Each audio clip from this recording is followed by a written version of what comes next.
Thank you, everybody, for joining us today for this live session with JT from Automotive Marketing Gurus. I'm super excited because we get to talk about marketing, and not just marketing for the sake of marketing, but making marketing better at dealerships. JT, thank you for joining us. Give us the quick background, who you are, what you do, why you're here. Who am I? I'm just some, gentleman from Georgia hanging out. No, seriously, I'm Jonathan Thompson. A lot of folks call me JT. Been in the automotive business since 2002. So I guess we're creeping up here, coming up on 23 years. So I'm super excited. I love the business, and I never knew that I was going to love the business. I actually started out in college, wanting to be a software engineer because I'm good at math, good at science. And then, throughout my first year, I didn't show up to class and ended up losing my scholarship. So then I was like, oh man, what am I going to do? I go into the paper and go, oh man, I can make some money at a car dealership. Let me go there.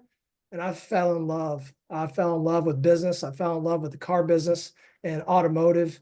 And, throughout a long slew of different things, ended up here building Automotive Marketing Gurus in November of 2020. And so I believe we're one of the largest, fastest growing automotive marketing teams that is not an agency, meaning we don't place media, we don't buy media. We truly act as a virtual marketing team in conjunction with current marketing teams, or we'll act as a virtual CMO or virtual marketing director. We currently service 112 stores across the country, and we love what we do. And we hopefully have a goal with a primary goal. This is a lot of what we're going to talk about today. And what I want to stimulate off of is how can we help and really drive dealers and dealer groups and even partners to spend less time and money on marketing, so that way we can spend more time and more money on people and process. So there's my little 30-second elevator. Nailed it. Well done. All right. We'll get to you. We'll come back to you in just a moment here. So as we always do, we are recording this. We will share it out afterwards. This is actually a live session right now. A lot of people pre-record their stuff. This is not pre-recorded. Anything can happen. All right. If animals are out of the room. If you're not following us yet on the socials, we've got a ton of great content on there. TradePending TV, a lot of man on the street interviews, a lot of man in the dealership interviews. If you want us to come to your dealership and interview your employees because they are a ton of fun, drop me a note. We might just show up. All right. Lastly, oh my gosh, 'tis the season for the big dance. We are headed to NADA. Through good luck or good fortune, we have actually two booths this year, one in the big West Hall, one in the North Hall. Nobody remembers booth numbers. Just look for the big orange towers in the big hall. And we're giving away 2 orange inflatable hot tubs. We're releasing a code word every day on social media. Another great reason to follow us there. And you too can have an orange inflatable hot tub. All right. That being said, I'm going to stop the share here, JT.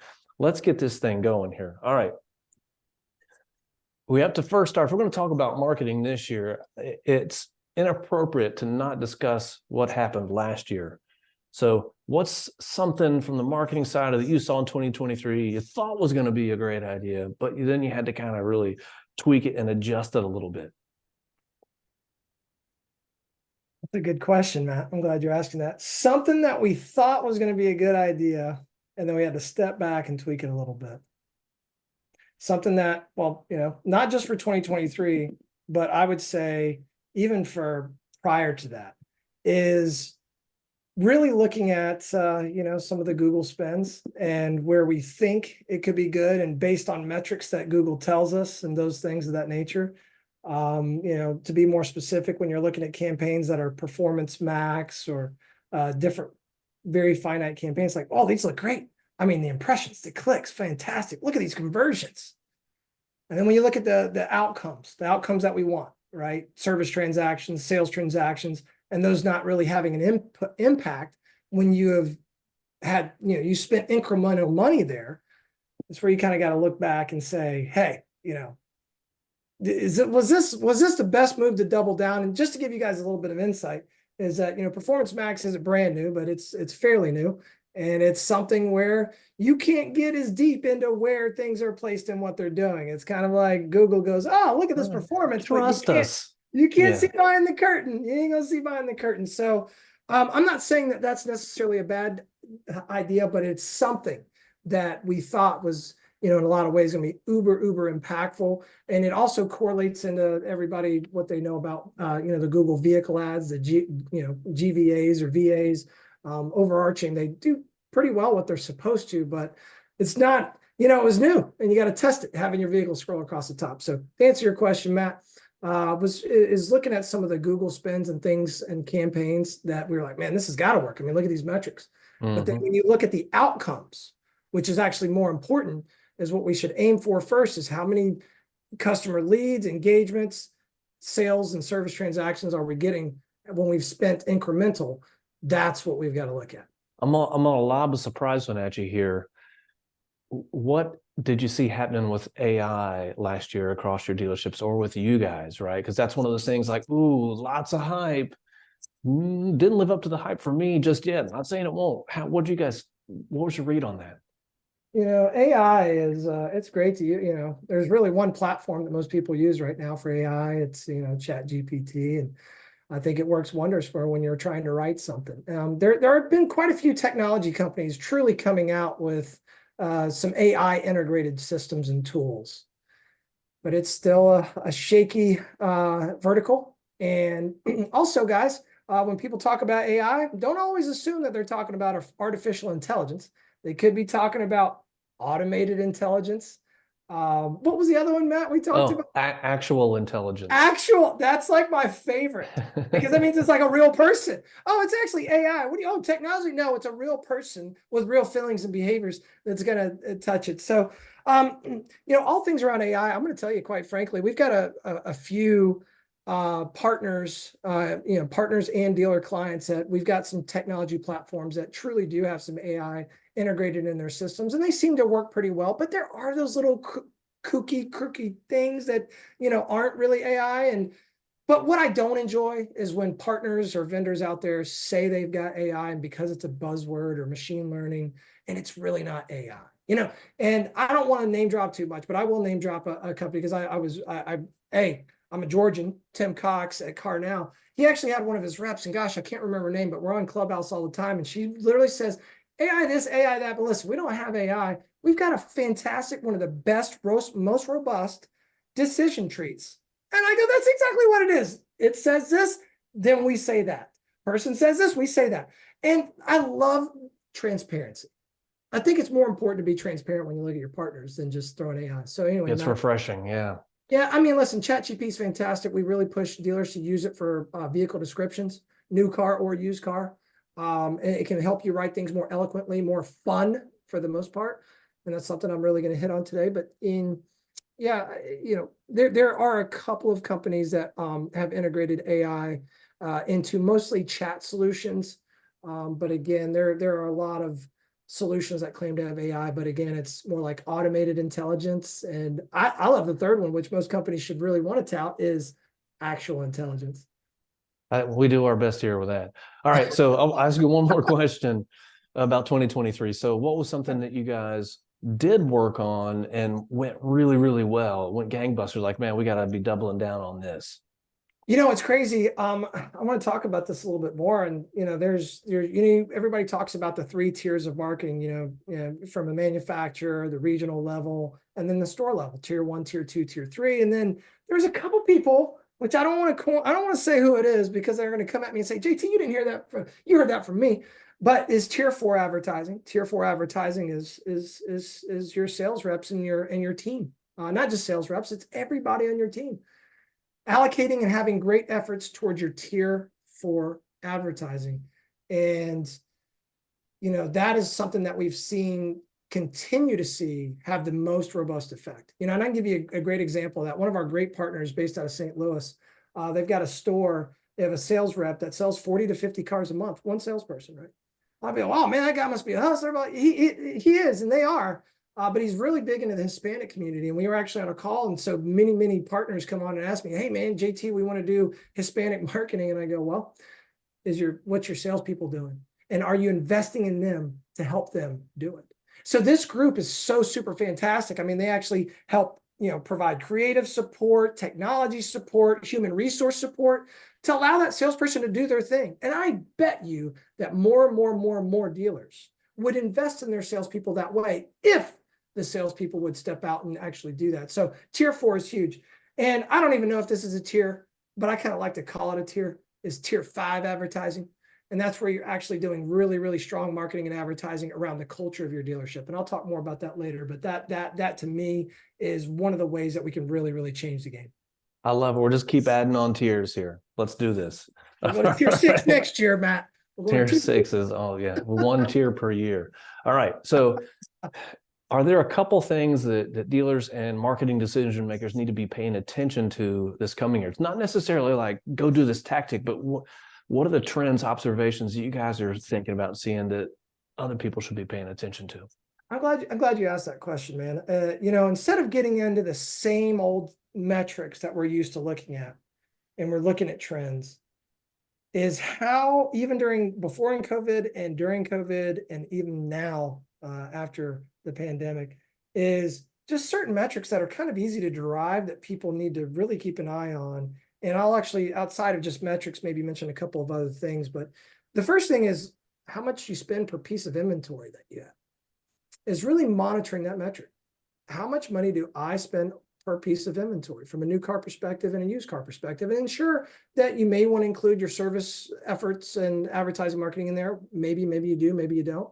But really looking at that metric, because, if you find yourself, I was like, man, typically I spend $10 to $12 per piece of inventory, man, now I'm up to 20. What is causing and driving that? And if you're not seeing the results, then you might need to look at something a little bit different. But that is one important thing that companies and just don't pay attention to, is the advertising per piece of inventory, and manage your budget to and from that. If your inventory is coming down, let's look at how we can drive that down. If your inventory is going up, then maybe we need to drive that up. Now, what I found that's really important to watch is that the more inventory that you do have, your price, your cost per inventory can actually shrink, because you got so much more exposure with the efforts that you have.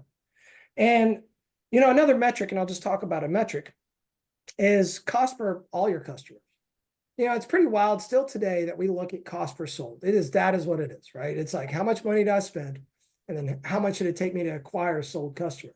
And what's frustrating to me is, man, almost nearly half of that in some cases helps drive what really makes the dealership money and holds that dealership together, is fixed ops marketing.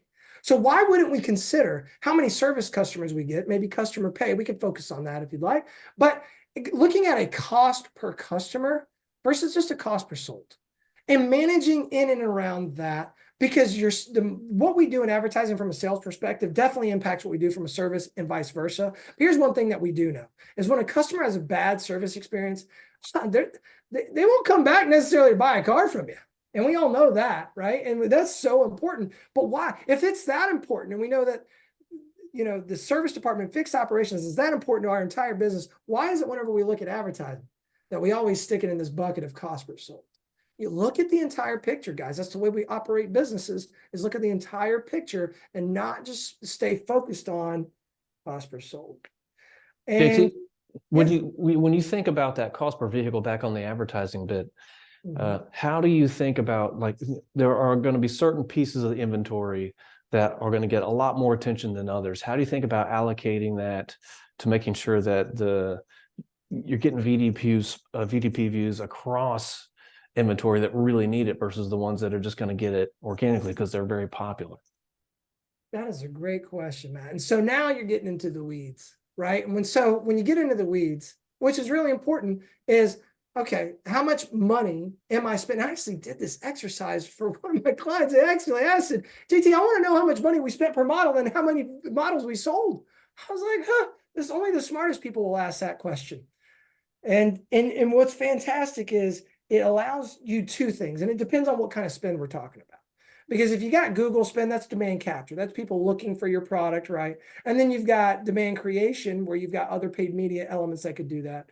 But at the same time, Matt, it's super important. And you've got to watch that, is if I'm getting low visibility on vehicles, that means the demand is low. And I know the demand is low. When you're getting low clicks and it's not moving that vehicle, but then you got to switch your tactic to demand creation. Get people to want that vehicle. And one of the best ways to do that is sight, sound, and motion. Guys, in the descriptions, how do you get people to want that vehicle? Do a little bit more to drive those vehicles that are sitting there that are not as in high demand as you would typically like. And so they kind of play hand in hand. You're going to end up spending more on the vehicles that are in high demand, and the ones that are in low demand, you're going to end up spending less, because most systems are dynamic based on what customers and behavior shopping habits allow for. So what you've got to do is go, hey, these particular vehicles, let me put them off to a special place. Do you have them as your hand-picked specials or hand-picked area on your website? And do we have a designated demand creation budget for those vehicles? Are we generating content around those vehicles? So Matt, that's a great question, and that could be forgotten about a lot.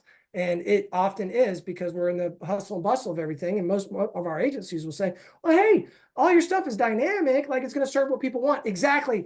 It's not serving these vehicles because they're not in high demand. So how can I focus on these vehicles that are in high demand, that are aging on my lot for 60, 70, 80, 90, 120 days? Give me something out of the box, not just this dynamic feed that you're used to. Like, what can I do from a creative aspect? What can I do to create demand around that vehicle? Yeah. And I love the second point you were making about the cost per customer, because if you take care of them, if you retain them over time through service, that cost is going to come down. And this is where I can put on my Fixed Ops Digital hat. There's a little plug there. Gotta get the plug on it. Fixed All right, Ops so been a great team and partner. it's been awesome. So what I find fascinating about Automotive Marketing Gurus is that you're not an agency, right? You are essentially acting as the marketing team. So you have to use a lot of tech, a lot of tools. You guys got your hands in everything. What are kind of the key pieces of tech and data that you guys are using to help guide your clients, your dealers the right way? What are those key components? Well, some of those metrics that I shared with you earlier are super important, and also where and it's unfortunate, a lot of marketers fail, and they don't know it, is the way that they've been taught to look at ROI and also look at CRM leads. And when I say ROI, let me give you guys an example of this. Is when you have tools on your website, you have your website, that's a cost.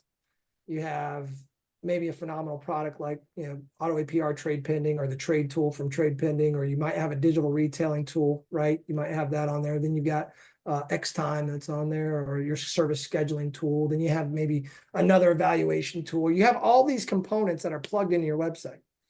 But for whatever reason in our mind, and what we allow people to do is we go, well, this particular widget cost me $9.95 a month. And then in my CRM, I got 20 leads, and then I sold 5. So 1,000 divided by 5, hey, right? It's $200 a unit. It's great. It's fantastic. Whoa. Like, let's think about that, guys. What got that customer to the website? How much money did you spend to get that customer to the website?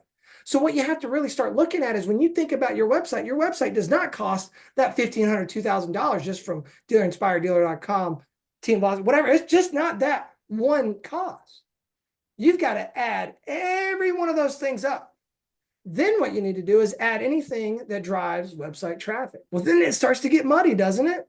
Well, wait a minute, my television, my radio, my Facebook, my paid Google, my OTT, my email. Wait a minute. That's right, guys, because you're driving all that traffic to the website. And that's why when people go down this funnel of, the attribution, where things truly came from, where it's, me and Matt are at dinner, and I go, hey, Matt, you need to go see my friends at XYZ Toyota. You go online, you submit a lead through TradePending. You come in, ROI is recorded as TradePending. Where's my ROI for telling you to go there, sir? Where's my ROI? And the only reason why I did that is because I had a phenomenal experience. But anyway, my point is when we're looking at ROI, that's why you got to look at the outcomes first. When you start in the middle, you're going to be confused and frustrated, because you're like, wait a minute, if I tweak this.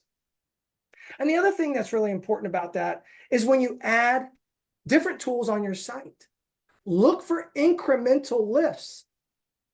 It's so interesting when somebody will add a widget or a tool or whatever, or something, or a platform or a program, and they go, ooh, this is working well. I can see the leads. I can see I sold some. But wait, you're spending $2,000 more a month. And if your goal is $500 a unit or $400 a unit, whatever it is, shouldn't you see an incremental lift? But hold on, you got the same number of leads, cost per lead was the same. You got the same number of cost per sold. It's right, it's all the same. But somebody showed you on a report, like, look at all these things that are coming in.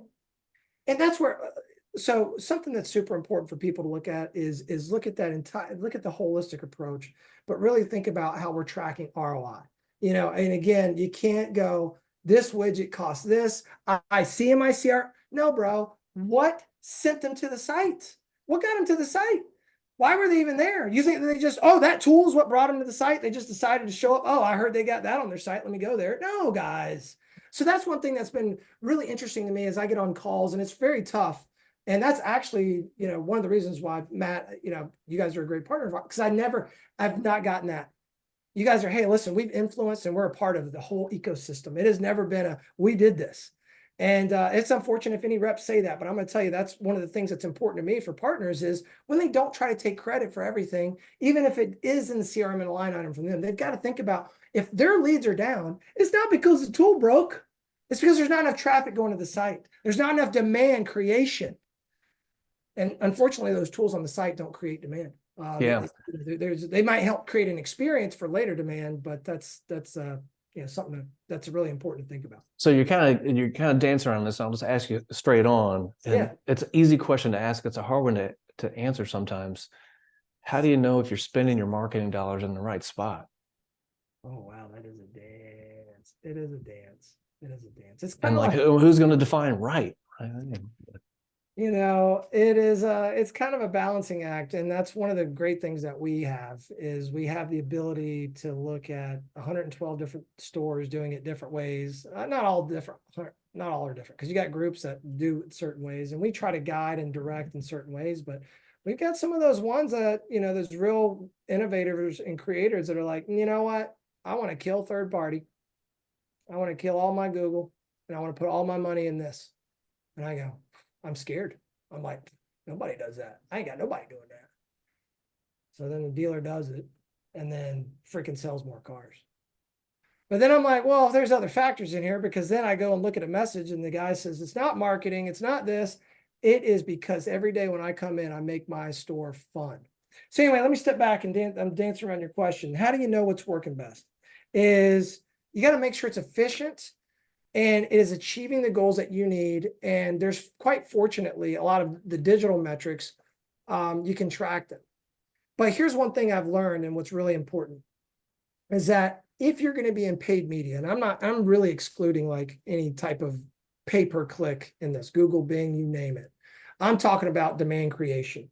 When you're getting people to think about and consider your brand and your dealership, and when I say brand, I'm not talking about the nameplate Toyota. I'm talking about the name that's on the building to go in there, is think about frequency.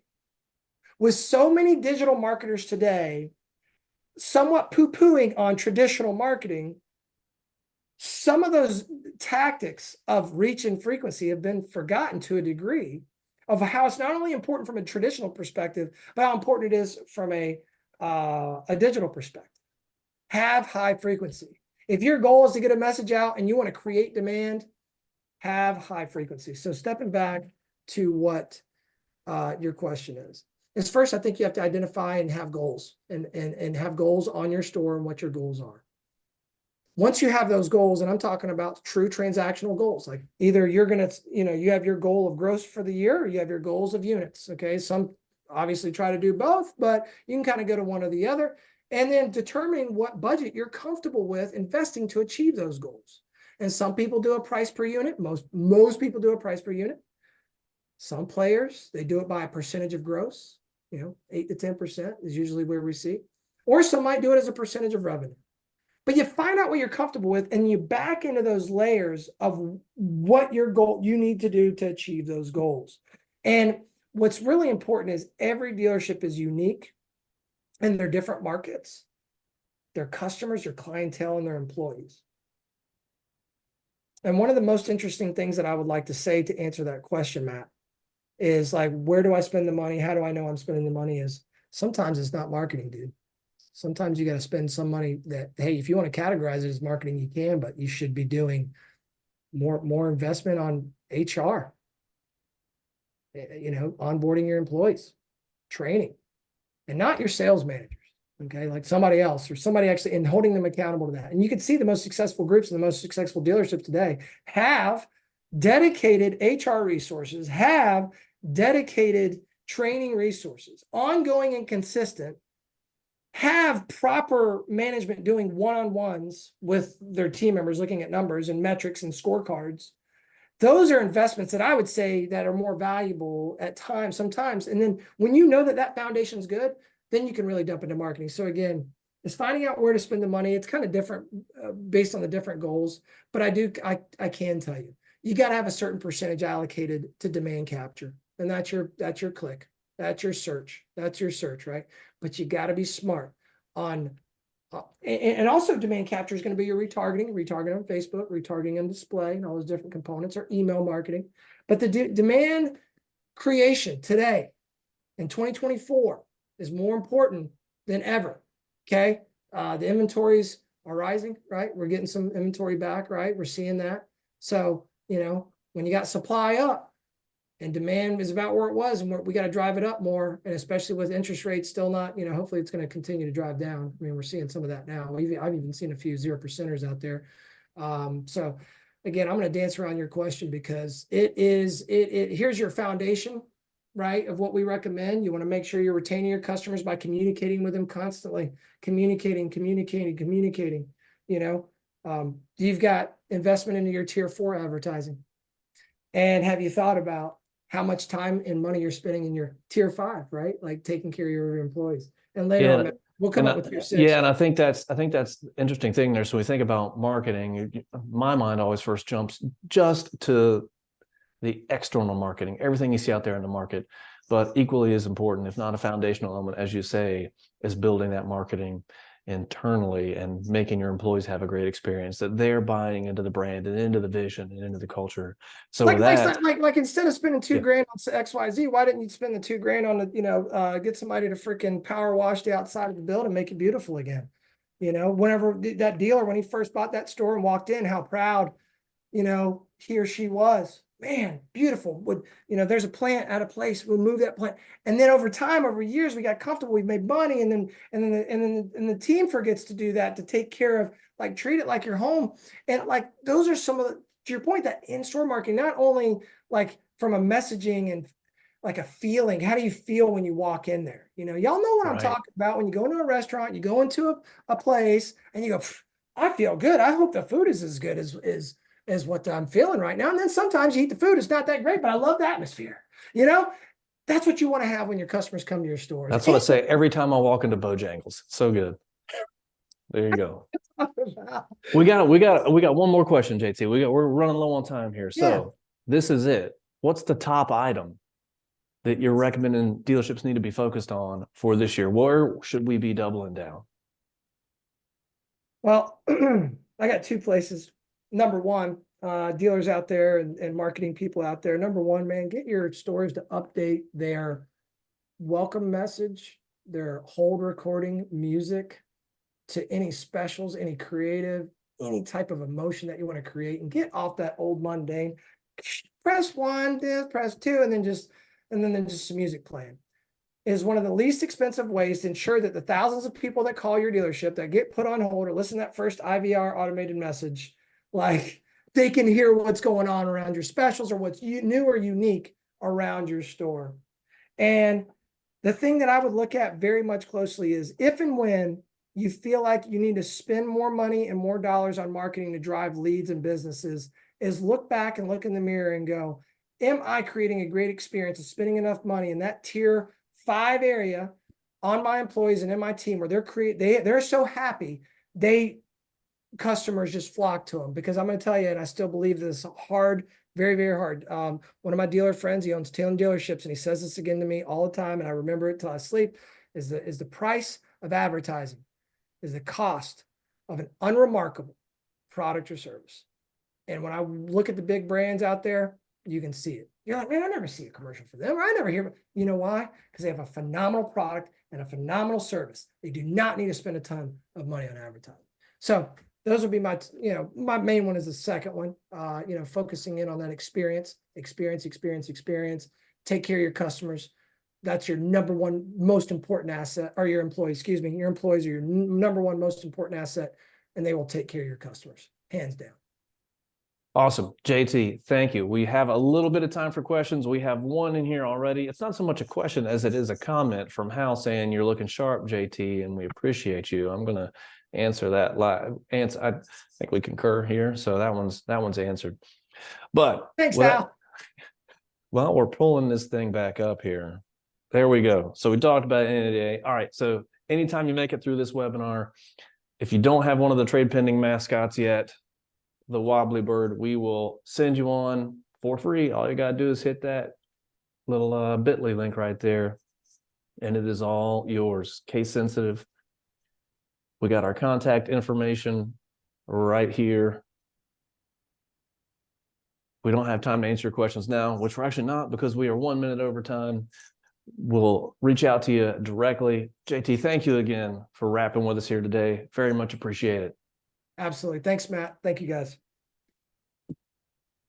And make it a great hump day. See you, everybody.